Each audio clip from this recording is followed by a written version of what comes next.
it is. And so we're looking at Payne Haas and the impact this might have, not just on the game of rugby league, but more particularly what it's going to have on the middle forward market and what it's going to have on the Brisbane Broncos and what faces them. So he is looking at a deal apparently upwards of $3 million a season. Very hard to say no to. We talked about his family situation. He's got the compound that all the family live at in the absence of his parents on the Gold Coast. He's got siblings who are still in high school, who are reliant upon Payne to be the breadwinner for the family, and he's, of course, doing that superbly. But this might be one of those situations, and I think it's a huge loss for the game of rugby league. Huge loss. Not irreplaceable, but a huge loss. Bigger than any other name that's been thrown up by some distance, I would say. Well, the only other names that have been thrown up, and these two names were thrown up as a whim, and that was Nathan Cleary, Reece Walsh. Yeah. But this one and that was speculation. This one feels that there's a whole lot more substance associated with it. No one can pay that amount of money for Payne Haas, not even the Broncos. He will be very well paid at the Broncos, but it's nowhere near what he would be able to earn at R360. So there is the question. He's now looking at it. He's won the Paul Morgan medal for the 6th time up there at the Brisbane Broncos. He's won a premiership with them. That was a strong motivating force for him. The fact that they won the premiership, the Broncos, would mean he's more likely to exit than not. And so you look at that. The only word of warning associated with this, and it takes us to the David Riccio story in the Daily Telegraph around Nelson Asafa-Solomona. And this is what Nelson had to say around the R360. They've approached me, but there's so many boxes left to tick. It sounds exciting. It sounds cool. It would be cool to travel the world, but there are so many things. There's nowhere to sign at the moment. So maybe there's nowhere to sign at the moment for Nelson Asafa-Solomona, and there is for Payne Haas. It feels like there was somewhere to sign for Ryan Pappenhausen. So we just have to wait and see the legitimacy of R360. And we are waiting any moment in this November period that they were going to announce their first 10 signings. I've got no doubt they've got 10. Comfortably.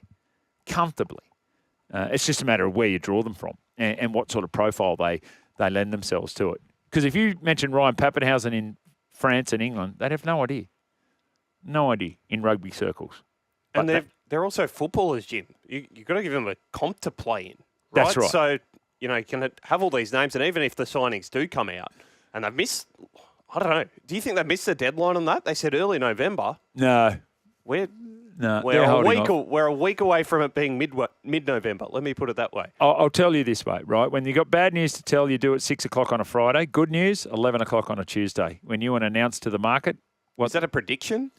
11 o'clock tomorrow.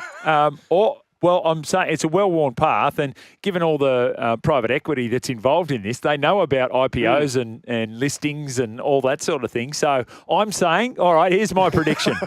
Tuesday, that's tomorrow, 11 o'clock, you make an announcement to the market. We are real. Here are our first 10 players.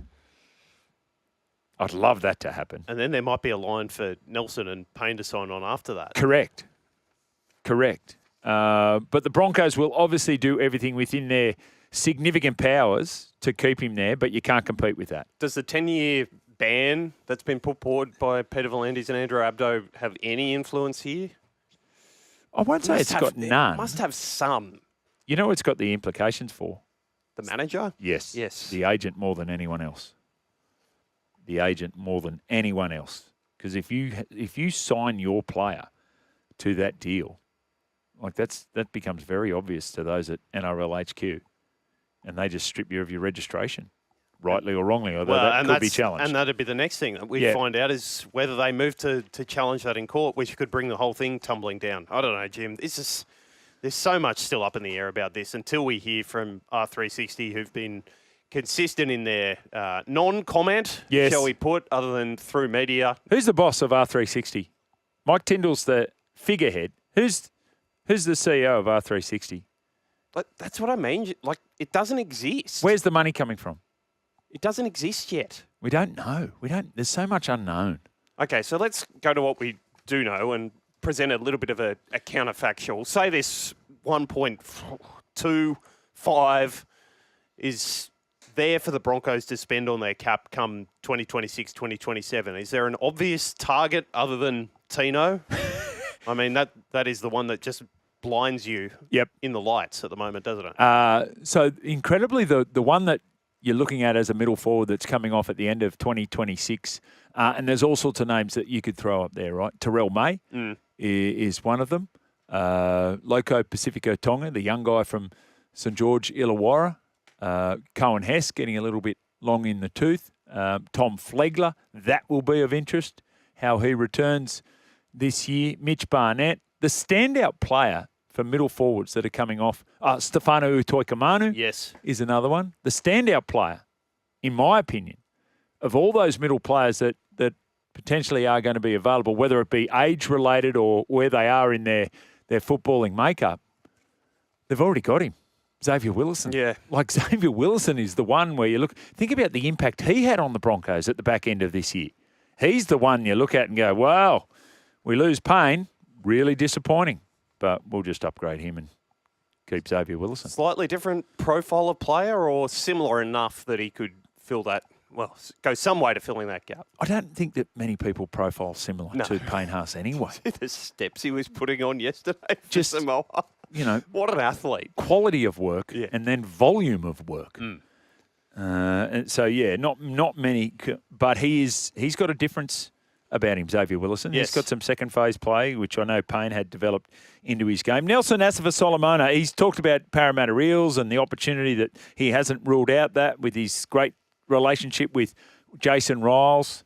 Does this feel like Nelson went, right, that's it, I'm out, and then the R360, hang on, you guys said you'd be up and running. Where are you? Yeah, right. Why did I accept saying see you later to the Melbourne Storm? I was set to get quite a bit of cash. So boxing's still an option from all report. They remember that guy who created the comp? We talked about it last week. Brawling championship. Maybe Big Nelson can get involved in that. But Nelson at Parramatta. What about this? I think I just need to find a bit of joy back into the game, back into my game. I'd probably try and find a place where I can enjoy my football again. He's not enjoying himself. So I don't know whether Jason Riles and the Parramatta Eels have what it takes for Nelson to enjoy himself. I know no one enjoys playing against him. We know that. And we've heard it from Jai Arrow, from Timmy Manor. Every time he'd call a Melbourne Storm game, he'd go, oh, look at that guy. Encouraged me to retire. And he didn't even know it. But there you go. Broncos fan, I wouldn't be too concerned. Because you do have coverage there and you'll have a heap of cap space and you've got a great squad already. I think a significant moment, a negative for the game of rugby league if Payne Haas was to go to R360. All right, give us your thoughts on that one. Broncos fans, make it 11:02 a.m. tomorrow as there is a 2-minute silence for Remembrance Day. Very well done, Phil. And T also said that. All right, 11:05 tomorrow, we're going to get the announcement for the market from R360. Otherwise, they don't exist.